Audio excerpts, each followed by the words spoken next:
Hey, Space Monkeys. Well, if you're watching my video, you have successfully opened your email and clicked on the YouTube link and are now watching me speak with you. Sorry I couldn't be there in person today, but Quinn, as you know, is graduating from U of H in hospitality management, and he is off to Hawaii. Yeah, baby. Yeah. So I'm going to go to his graduation tomorrow, which leaves you guys to work through this yourselves. Now, Julie and Two Times and Ale are going to be there to help you today. I've separately sent them a different email with my teacher's edition study guide. So they'll be able to help. But I think all of you got this. You're all more than capable of reading Act 3 where you are right now. You may not get all the way up to Scene 5, and that's okay. That's okay. We'll finish up Scene 5 on Friday together. It'll be good times, man. Good times. Meantime, uh, here's the overview. I want you to go ahead and listen to the audio file, which I've uploaded, and there's a link for right here. I'm going to show you how to access that. And then as you listen to the audio file, I'd recommend that you have OneNote open and you're here on your study guide, and we're going to pick up with Act 3, Scene 2 here. So you can pause as you listen and answer the questions. You can listen to the whole of the scene first and then go back and answer the questions. You can do both. It's up to you, but I'd really like you to get through scene 4. Don't worry too much about scene 5, but 2, 3, and 4, not too much. Plenty for you to accomplish yourselves today. In the event that you do finish those 3 scenes, if you have not turned in your essay on Schoology, please do so. If you've not turned in the blame game on Schoology, please take the time to do so. Take it easy on the core substitute today. He's probably not a Romeo and Juliet fanatic like I am, so bear with him, bear with the video, and let's go to it, shall we? I am for you, sir, says Tibble. All right, first thing you're going to want to do, get OneNote open, get my email open, and you can control click to follow this link. This link is going to take you to mycoffee.com account where I have the audio files uploaded for scenes 2, 3, 4, and 5. To listen to it, you just click on this, put on your headphones, this will come up, then click play down here. Okay, now, Act 3, 2, begins with Juliet dying, I mean, just dying for Romeo to come over and visit her. Okay. Why do you think she's so anxious for Romeo to come there? I mean, she's just, oh, hurry up, you fiery-footed steeds of Phoebus. You know, oh, but get my new husband here. What do you think? What do you think she's looking for? She wants her wedding night, right? After you've listened to that, go ahead and answer the questions here, or do it as you do it. I'll do the first one for you. The scene opens and Juliet is in her room, right? Waiting for nurse. So Romeo can come see her. Romeo, right? Now, as you listen, okay, now here's the kicker. Here's the kicker with scene 2. Instead of Romeo, the nurse comes to see her and informs Juliet that Bum, bum, bum. Romeo killed Tybalt. Whoop. Do you think his wife is going to be angry? Right? Remember, Tybalt is Juliet's cousin? It's going to get ugly. So, yeah, Juliet gets angry at first. Listen to it. She gets angry at first, but then the nurse makes the mistake. Whoa! The mistake of insulting Romeo. The nurse says something like, all men are a bunch of liars. Now, the nurse may be correct, but still, that makes Juliet absolutely livid, angry, right? And she was like, don't you talk about Justin! Don't you talk about Justin! Ah! And she is all over the nurse. Now, when Juliet reacts to the nurse like this, Juliet realizes, I'm in love with this guy. I'm in love with this guy. And so, at this point in the play, you got to be thinking, maybe the way Juliet loves is different from the way Romeo loves. I mean, Romeo sees a pretty girl walk by and he's like, oh, I'm in love. And then he sees another pretty girl. He's like, oh, I'm in love again. If there had been a Rosamund, Juliet, and a Amanda, I'm sure Romeo would have fallen in love with Amanda too. But Juliet is different. She really does love Romeo, and so she gets over the fact that her husband killed her cousin. Still, it's going to be a mess.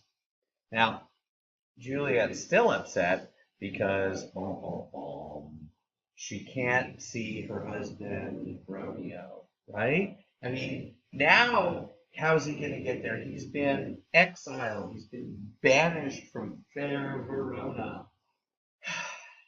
What am I going to do? And so Juliet throws a hissy fit, and of course threatens to, herself.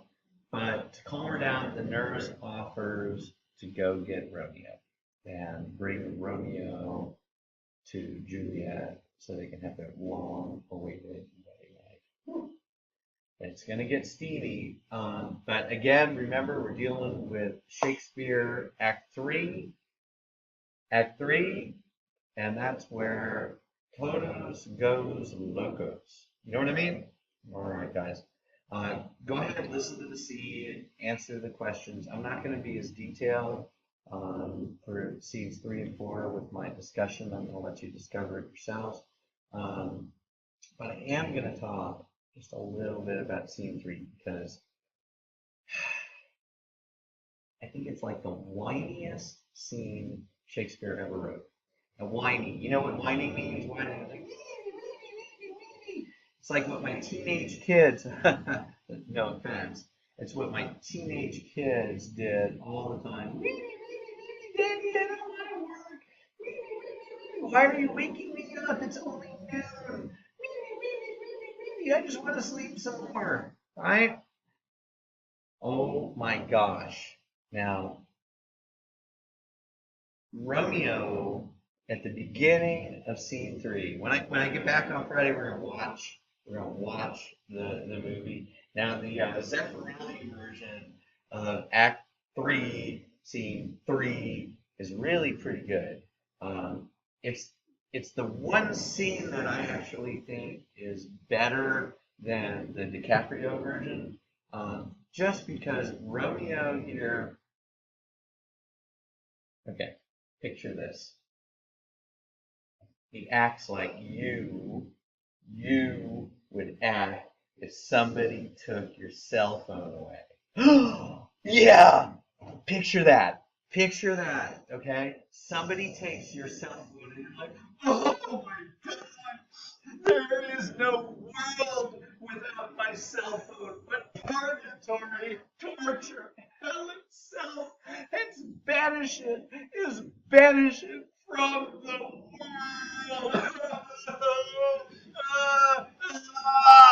Shut up, Romeo. Romeo. He is such a wonder in this scene. I mean, you're gonna laugh like mad when you see the Zeffirelli version of this. Think about it though. I mean, how old is he? 17, right? He acts like somebody stole his cell phone. Oh no, Mom! I want my cell phone back. You can't banish me from my cell phone. Wow. Friar Lawrence comes up with a plan at the end. I mean, Romeo like tries to off himself, right? He tries to off himself in scene 3. And Friar Lawrence has 3 good reasons why Romeo should be happy. Pay attention to those. It's a good argument. But then Friar Lawrence, the beginning of his plan starts here in Act 3, Scene 3. And as you should know, in Shakespeare, everything's crazy in Act 3. Right here in the middle of it, Scene 3 is where it gets pear-shaped. All right, guys? You'll go ahead and answer these questions. I'm going to let you do it. Go ahead and just listen to Scene 4. Now, Scene 4 is really short. It's only 1:33 on audio, but it's kind of important. It's not kind of important, it's really important because this is where the misunderstandings start to grow, right? I mean, Romeo and Juliet now have an awful secret. Oh, Montague married Capulet, right? They've got a secret, and when things are secret, people misunderstand what's going on. And so here in Act 3, Scene 4, Juliet's parents think she's all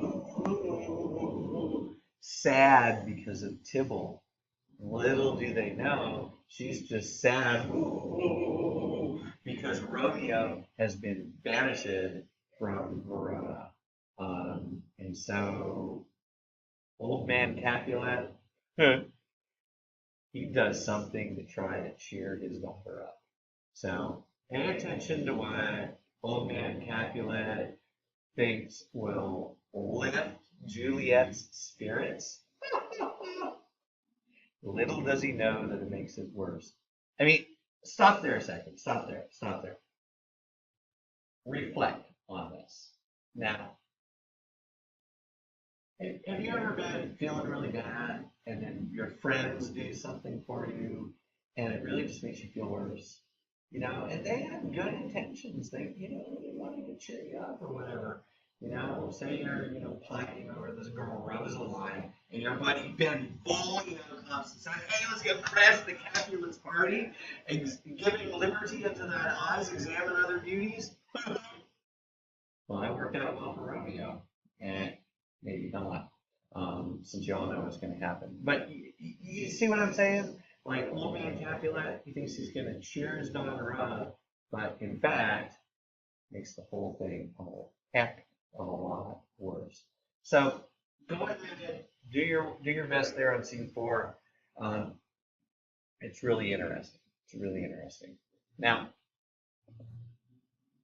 really, if you get the study guide answered, get this far, you're doing great. You can go ahead and listen to Act 3, Scene 5.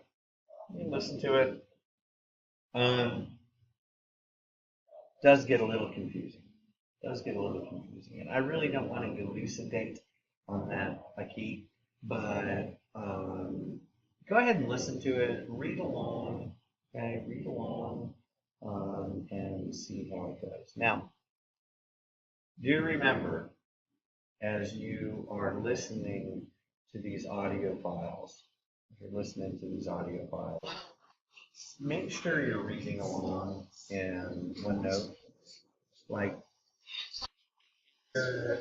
Act 3, Scene 2 starts on page 39, and you'll just have to follow along. That Romeo, right? So follow along. It's not a lot of material to cover